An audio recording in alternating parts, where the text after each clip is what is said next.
En 2023, il ne dormait pas au Canada parce que j'avais dit qu'un étudiant ne peut pas venir au Canada, étudier et payer sa pension.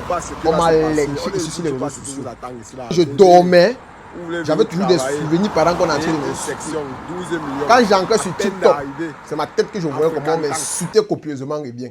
Jusqu'à y rester même comme ça, loin ici au Canada, on m'écrivait du Cameroun pour me dire que mes champions, on est en train d'être insulté partout sur TikTok. Mes amis que j'avais même fait l'université avec eux se moquaient de moi que mais toi tu es parti au Canada pourquoi on t'insulte seulement où tu es parti où tu es parti chercher ta vie. Mais aujourd'hui vous me donnez raison parce qu'aujourd'hui je suis technologue au microsystème dans le plus grand centre de recherche au Canada. C'est important de préciser. Et maintenant ces personnes qui m'insultaient ou bien qui ne croyaient pas en ce que j'avais vu ou bien ce que j'avais réalisé, ils sont où aujourd'hui? Parce que beaucoup n'ont pas fini l'école, ils ont demandé l'asile. Le taux d'asile au Canada a augmenté parce qu'ils se sont rendus compte que ce qu'ils pensaient qu'ils pouvaient faire quand ils étaient encore au pays, une fois sur les lieux, ils n'ont pas pu faire. C'est une réalité. Il y a certaines filles qui ont décidé de vagabonder dans tout le Canada, monter sur les lits, entrer dans des chambres, n'importe comment, à cause du fait qu'ils n'avaient pas d'argent pour se nourrir, pour payer leur scolarité. Ça, c'est une réalité. Il y a même certaines filles qu'on a couchées grâce au trio Big Mac. Ça, c'est une réalité. Il y a beaucoup de personnes qui ont eu des casiers judiciaires.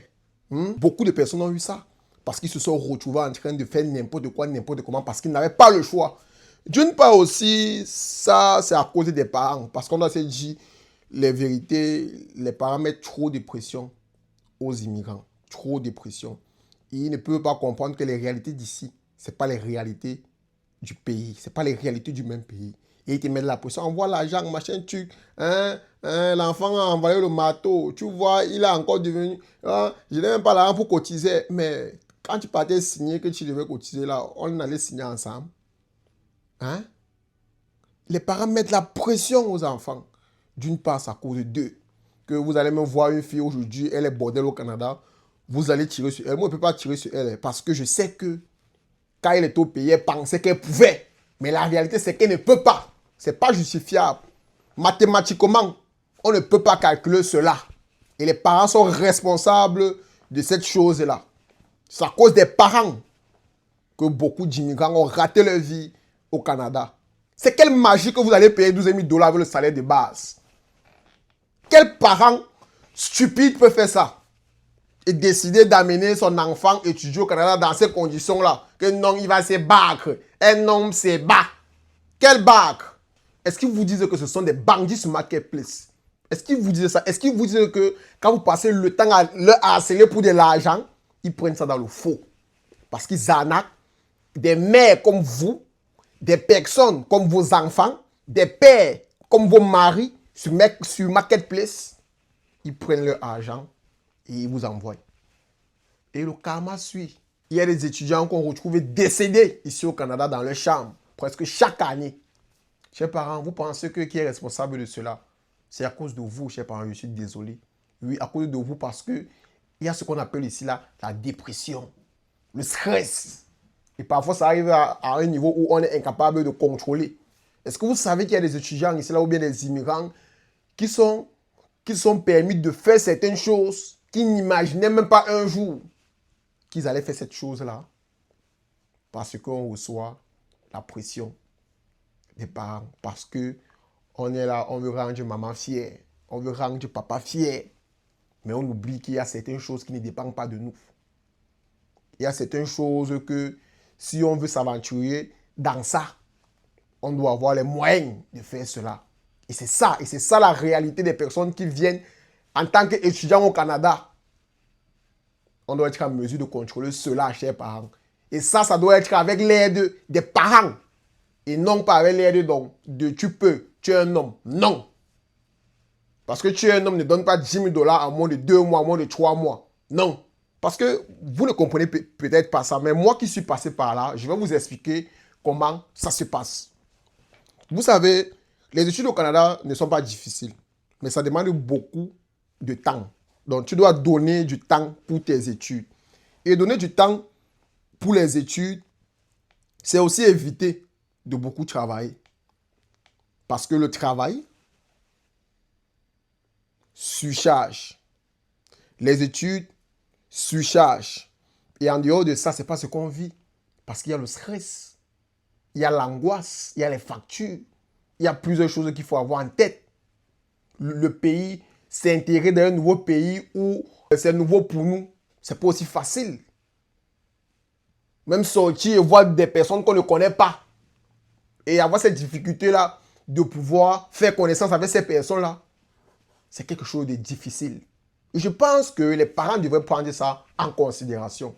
Parce que réussir, ce n'est pas toujours celui qui est fort à l'école qui réussit ses études au Canada. Mais c'est celui qui se donne du temps pour ses études. Mais maintenant, comment tu vas te donner du temps si on te met la pression comme quoi tu as 12 000 $ à payer en moins de 1 mois? Mais je vous ai demandé de faire le calcul. Le salaire de base au Canada, c'est combien? Ça n'atteint même pas 17 $ de l'heure. Maintenant, si tu dois payer 10 000 $ la session, l'année, c'est 10 000 fois 2, ça fait 20 000 $ l'année. Faites un peu le calcul fois 405, même comme le dollar canadien a diminué. Ça donne combien? Maintenant, si on veut revenir à payer ça, la session d'août, pour ceux qui font le DEC, commence... la session d'automne, notamment pour moi, pour ceux qui font le DEC commence au mois d'août. Au mois d'août, vous faites août, septembre, octobre, novembre, décembre. 5 mois. La session d'août, la session d'automne finie. Vous reprenez en janvier. Décembre. Fin janvier, début février, vous recommencez.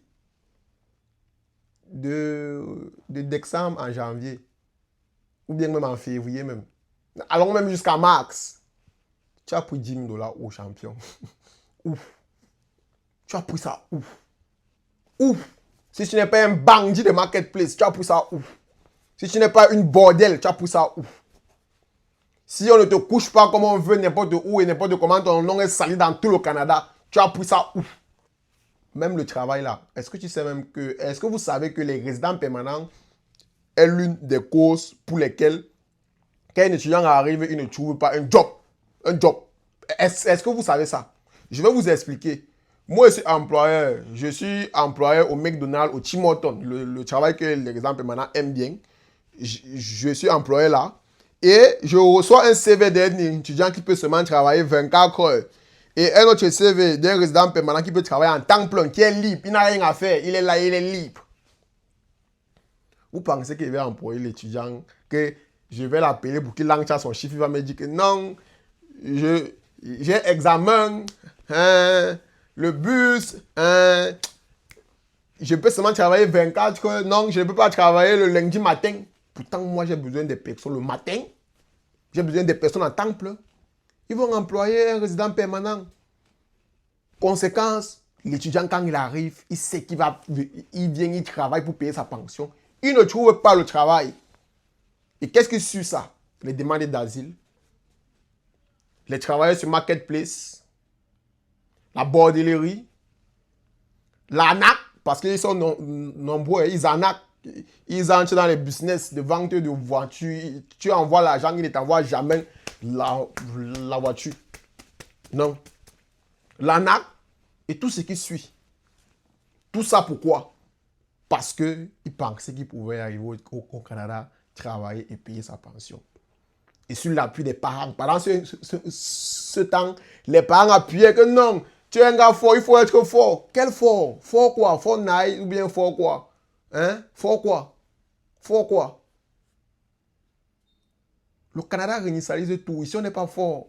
Moi, avant d'être technologue, j'étais agent de sécurité. J'ai dormi dans ma voiture pendant 1 semaine au champ. Je ne savais même pas où je me trouvais. Je pouvais mourir là-bas. On trouvait même mon corps même après même 2 mois. J'étais dans un village où je ne sais même pas si un jour je vais encore arriver là-bas. C'est ça le Canada. Mais moi, j'avais vu ça de loin. À peine arrivé au Canada en août, j'ai fait une vidéo. On m'a insulté. Hey, Betty! Donc, moi, je vous invite, chers parents, faites très, très attention quand vous envoyez vos enfants étudier au Canada. Parce qu'il faut avoir l'argent de la scolarité. Si vous venez étudier au Canada, sachez que vous devez préparer votre immigration pour étudier au Canada. Parce que quand on vient étudier au Canada, on vient avec l'argent des études. On ne vient pas pour travailler l'argent des études. Parce que déjà, quand tu viens même avec l'argent des études, ce n'est pas facile. Il faut se donner du temps. Tu finis tes études, là tu vas avoir la vie que tu veux, le travail que tu veux. Parce que si vous ne savez pas, certaines personnes ont même forcé, même ils ont payé les études, ils ont étudié, ils ont payé des études au moins cher, ils sont allés où c'est le moins cher, où ils pouvaient payer. Mais ils finissent, ils ne trouvent pas le travail dans leur domaine.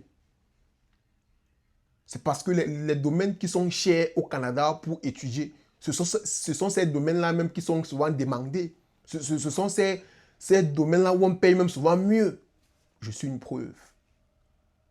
J'ai fini mes études au Canada. Je n'ai pas fait 3 jours pour qu'on m'emploie. À peine au stage. La première semaine de stage. On a suscité à vouloir me garder. Mais mes études étaient chères. J'ai payé 12 000 $ la session. 24 000 l'année. 3 ans. Est-ce que tu peux payer ça avec 15 $ de l'heure? Sachant que tu as 2 sessions. La session d'automne qui va de août jusqu'en décembre. Et la session d'hiver qui enchaîne en janvier. De décembre à janvier, tu vas trouver 12 000 $ avant le salaire de base. Même si tu n'as pas le salaire de base, est-ce que tu vas payer? Et pendant la session où on fréquente, c'est seulement 24 heures. Et la session d'hiver à la session d'automne, c'est vrai qu'il y a l'été où tu as pratiquement 3 à 4 mois. Mais tu vas toujours accumuler 12 000 $. Évitez d'entrer dans du faux. Évitez d'avoir des casiers judiciaires au Canada pendant vos études. Parce qu'avec un casier judiciaire ou bien avec un dossier criminel, c'est même ça que je cherchais sur le mot, un dossier criminel au Canada, ta vie est foutue. Et ça ne sert à rien d'avoir cela pendant que tu étudies. Parce que ta vie est foutue au Canada. Donc, chers parents, méfiez-vous. Et j'espère que ma vidéo va aider des personnes qui ont pour objectif de venir étudier au Canada. Vous connaissez, c'était M. Mbappé. N'oubliez pas de vous abonner à la chaîne.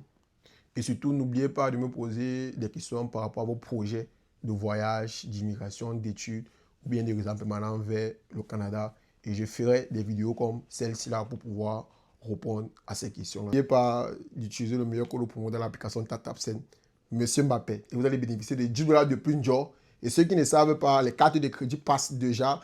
Les Mastercard, tout genre de cartes, ça passe déjà sur l'application TapTapSend.